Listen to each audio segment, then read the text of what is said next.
Untuk menelisik majunya industri film dewasa Jepang atau yang biasa kita sebut JAV, kita harus melihat dari latar belakang sejarah dan budaya Jepang dalam hal pornografi dan porno aksi.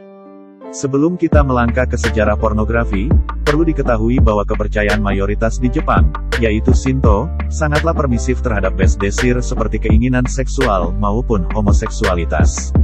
Menurut mereka, keinginan-keinginan yang tidak destruktif tersebut adalah alamiah dan bisa ditemukan di alam, sehingga masih bisa ditoleransi asalkan tidak di ruang publik.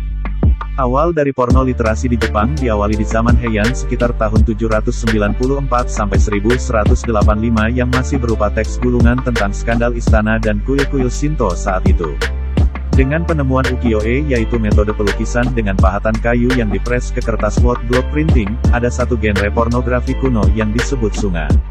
Shunga ini menjadi titik awal meledaknya perkembangan pornografi di Jepang.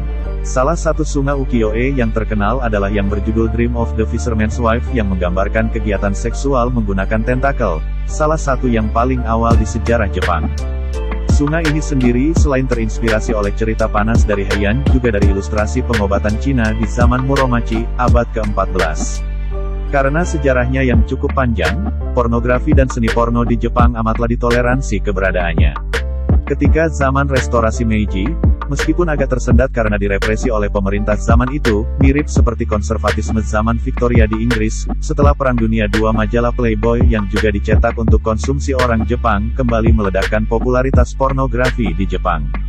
Tahun 1960-an sudah mulai ada film semi berbagai genre dan majalah porno homoseksual seperti Samson dan G-Man.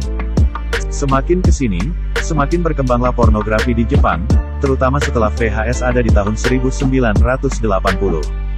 Disinilah JAV atau Japanese Adult Video mulai menjamur karena sebagian besar rumah tangga di Jepang memiliki VCR dan televisi lebih dari satu set yang membuat masturbasi di tempat yang private memungkinkan. Tahun 1980-an juga dimulainya budaya doujinshi, yaitu komik yang berisikan cerita fiksi dari fans. Misalnya doujinshi yang menceritakan tentang Naruto dan Hinata menurut keinginan si pembuat doujinshi yang mungkin beda dengan pengarang asli.